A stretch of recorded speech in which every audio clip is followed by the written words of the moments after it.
Hello everyone, welcome to my YouTube channel. आप सभी का स्वागत है हमारे आज के इस वीडियो में। और फ्रेंड्स, अभी 2 दिन पहले मैंने एक वीडियो बनाया था जिसमें मैंने आपको सर्टिफिकेट के बारे में बताया था कि एएलपी का फॉर्म जब आप फिल कर रहे हैं तो आपको सर्टिफिकेट को जो है ध्यान से अप्लाई करना है, क्योंकि आगे जाके आपको प्रॉब्लम ना हो।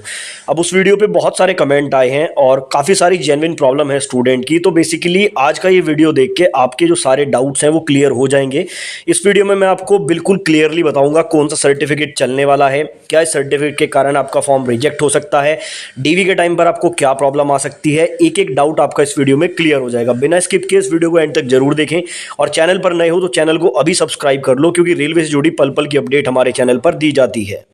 एक और पॉइंट आपको बताना चाहूँगा, चैनल में जब आप लोग विजिट करेंगे और प्लेलिस्ट में जाएंगे तो सबसे ऊपर ही एएलपी भर्ती 2024 करके एक प्लेलिस्ट आपको मिलेगी। टोटल 11 वीडियो मैंने यहाँ पर अभी तक बनाए हैं और इसमें जितने भी वीडियो हैं वो सारे आपके लिए बहुत इंपॉर्टेंट हैं, जैसे कि किस जोन में आपको फॉर्म भरना चाहिए, उसके अलावा जो एग्ज़ाम पैटर्न है या फिर कौन सा जोन इस बार सेफ रहेगा, सिलेबस के रिगार्डिंग कौन कौन से डॉक्यूमेंट आपको बनवा लेने हैं। ऐसे बहुत सारे वीडियोज़ इस प्लेलिस्ट में आपको मिलेंगे, तो इस प्लेलिस्ट पे आप लोग एक बार विजिट जरूर करें। फ्रेंड्स, आगे बढ़ने से पहले आपको बताना चाहूँगा, किरण पब्लिकेशन की तरफ से रीजनिंग और मैथमेटिक्स के लिए 2 बुक आती हैं, जिसमें चैप्टर वाइज और टाइप वाइज आपको प्रीवियस ईयर क्वेश्चन बहुत ही सिस्टमेटिक वे में मिल जाते हैं। और रीजनिंग में 8700 और मैथमेटिक्स में 10,000 से ज़्यादा क्वेश्चन आपको मिलते हैं। वहीं साथ में आप रेलवे किरण का सार संग्रह भी ले सकते हैं, जिसमें सामान्य अध्ययन के प्रीवियस ईयर क्वेश्चन आपको देखने को मिल जाते हैं। ये तीनों बुक से आप एएलपी एग्जाम की बहुत अच्छी तैयारी कर सकते हैं।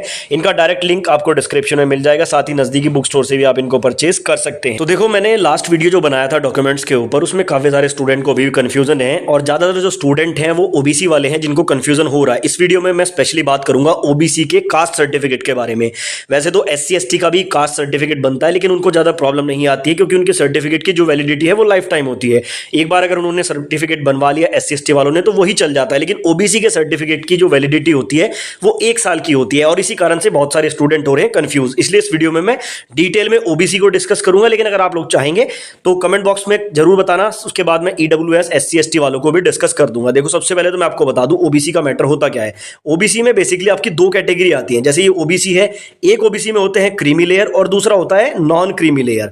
अब इनका फर्क समझ लो। क्रीमी लेयर में वो लोग आते हैं जिनकी सालाना आय 8 लाख से ज्यादा होती है, तो वो क्रीमी लेयर में चले जाते हैं और बेसिकली उनको ओबीसी का कोई लाभ नहीं मिलता है। एक तरह से आप कह सकते हैं कि वो यूआर की तरह ही काउंट हो जाते हैं। लेकिन नॉन क्रीमी लेयर में वो लोग आते हैं जिनकी सालाना आय परिवार की 8 लाख से कम होती है, तो उनको नॉन क्रीमी लेयर में काउंट किया जाता है। और जो ओबीसी का जो रिजर्वेशन के बेनिफिट्स हैं वो सिर्फ नॉन क्रीमी लेयर वालों को ही मिलते हैं।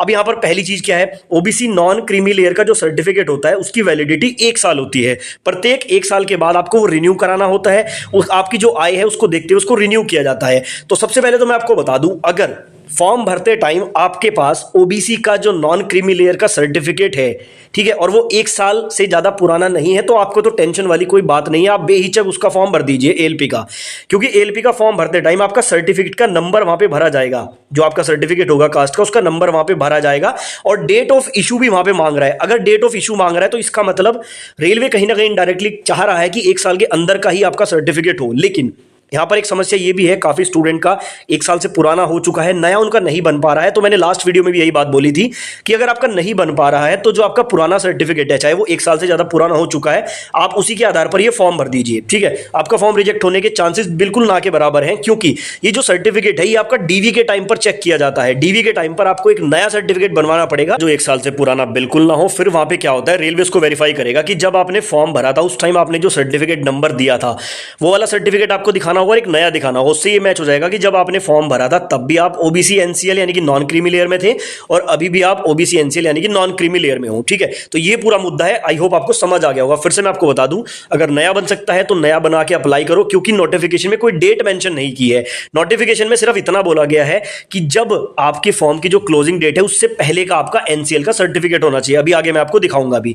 बाकी अगर आपका नया नहीं बन पा रहा है तो पुराने से भी आप फॉर्म भर सकते हैं। अब यहां पे समझ लो, देखो, एक तो होता है ये वाला सर्टिफिकेट, ये होता है स्टेट का सर्टिफिकेट। जैसे मैं यूपी में हूं तो हमारी यूपी में पहले ये ऑफलाइन मोड में स्टेट का सर्टिफिकेट बनता था। आपके राज्य में हो सकता है कि थोड़ा सा अलग तरीके से बनता हो, लेकिन ये राज्य का होता है और ये रेलवे में मान्य नहीं होता है। तो आपको बनवाना होता है सेंटर वाला। अब मैं अपने यूपी की आपको बताता हूं, हमारी यूपी में ये बनता है सेंटर वाला। अब इसको कुछ लोग कहते हैं कि सर ये तो ऊपर उत्तर प्रदेश शासन लिखा हुआ है, ये कास्ट का जो सर्टिफिकेट है ये स्टेट का है। ये स्टेट का नहीं है, क्योंकि यहां पर मैं आपको एक चीज बता दूं, देखो यहां पर क्या लिखा गया है, form of certificate to be produce by other backward class applying for appointment to the post under government of India. ये ये आपका सेंट्रल लेवल का ही सर्टिफिकेट है।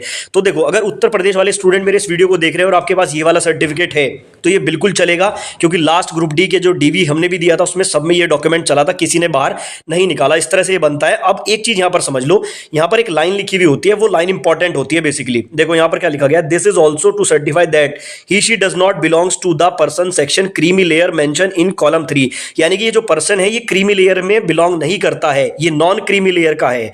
बस ये जो लाइन है ये इंपॉर्टेंट होती है और यही चीज नोटिफिकेशन में भी साफ साफ बताई गई है। तो देखो ऑफिशियल नोटिफिकेशन में भी ये बातें साफ साफ लिखी गई हैं, under the government of India, यानी कि सेंट्रल का सर्टिफिकेट आपको दिखाना है ओबीसी वालों को, एससी एसटी वालों को। उसके बाद यहां पर आप देखेंगे ये भी ऑफिशियल नोटिफिकेशन से ही मैंने लिया है और यहां पर मैं आपको दिखाना चाहूंगा 8.6 में यहां पर क्या कहा इन्होंने कि ये वाली लाइन आपके उसमें होनी चाहिए। देखो, starting that they do not belongs to creamy layer और else their claim for reservation, यानी कि आपके उस डॉक्यूमेंट में कास्ट में ये लिखा होना चाहिए कि आप क्रीमी लेयर से बिलोंग नहीं करते हैं। ठीक है, अब यहां पर मैं एक चीज और बता दूं, ये देखो पूरा यहां से यहां तक ये ओबीसी के बारे में इन्होंने बताया है और इन्होंने क्या लिखा है यहां पर इंपॉर्टेंट करके, community category status as on the closing date of submission of application against the CN shall be only considered for reservation and related benefits as per eligibility, यानी कि जो क्लोजिंग डेट है ना उससे पहले का आपके पास होना चाहिए ओबीसी का। तो यहां पर कोई डेट मेंशन नहीं की है, तो इसलिए मैं आपको कह रहा हूं कि देखो, अगर लास्ट डेट से पहले आपका नया बन जाता है, ठीक है, लेकिन डेट उस पर देख लेना जो उसकी इशू डेट है, जो अथॉरिटी उसको इशू कर रही है, वो जो डेट है वो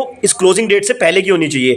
तो आप उस वाले से फॉर्म अप्लाई करो। अगर नहीं बन पा रहा है तो आपके पास जो भी पुराना है आप उससे अप्लाई करो, आपका फॉर्म रिजेक्ट नहीं होगा। लेकिन डीवी के टाइम पर आपको पुराना और नया वाला बनवा के दोनों वहां पर दिखाने होंगे। ठीक है, तो ये चीजें थी यहां पर देखो क्लियरली इन्होंने नोटिफिकेशन में मेंशन किया है। साथ ही मैं आपको बता दूं, अब सवाल ये भी उठता है, जैसे मैंने आपको बताया कि उत्तर प्रदेश में तो ये इस तरह का बनता है सेंटर वाला, हो सकता है कि आपके राज्य में कुछ थोड़ा बहुत फॉर्मेट अलग हो, तो ये फॉर्मेट आपका रेलवे का ही है।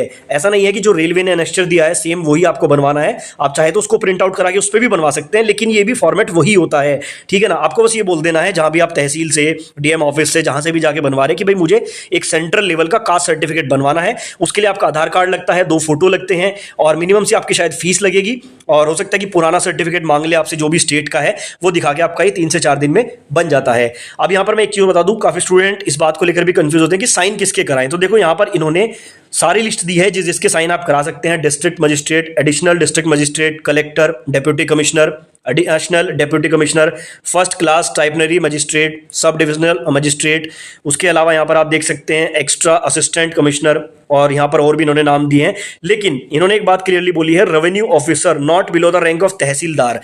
जो तहसीलदार की रैंक होती है उससे नीचे के किसी अधिकारी के साइन यहाँ पे नहीं चलते हैं। बाकी जब आप जहां से बनवाते हैं उनको पता होता है कि किसके साइन होने हैं, वो साइन वगैरह खुद ही आपके करा के देते हैं। ठीक है, तो ये सारी चीजें थी बेसिकली। फिर से मैं एक बार शॉर्ट में आपको बता देता हूं। सबसे पहले तो मैं आपको बता दूं, ये वीडियो सिर्फ ओबीसी वालों के लिए है। ओबीसी का फॉर्म भरते हुए आप अगर नॉन क्रीमी लेयर में आते हैं तो ये वाला कास्ट का सर्टिफिकेट नहीं चलेगा, स्टेट वाला, ये आपको सेंटर वाला ऐसा बनवाना पड़ेगा। उत्तर प्रदेश में ऐसा ही बनता है, ऑनलाइन मोड में बनता है, साइन वगैरह स्टैम्प वगैरह यहाँ पे नीचे लगी हुई होती है, ई साइन में आता है ये लगभग। ठीक है, ये वाला चलता है, 100% चलता है। उसके अलावा यहां पर कोई भी डेट मेंशन नहीं की गई है नोटिफिकेशन में कि किस डेट का होना चाहिए, सिर्फ ये कहा गया कि क्लोजिंग डेट से पहले का होना चाहिए।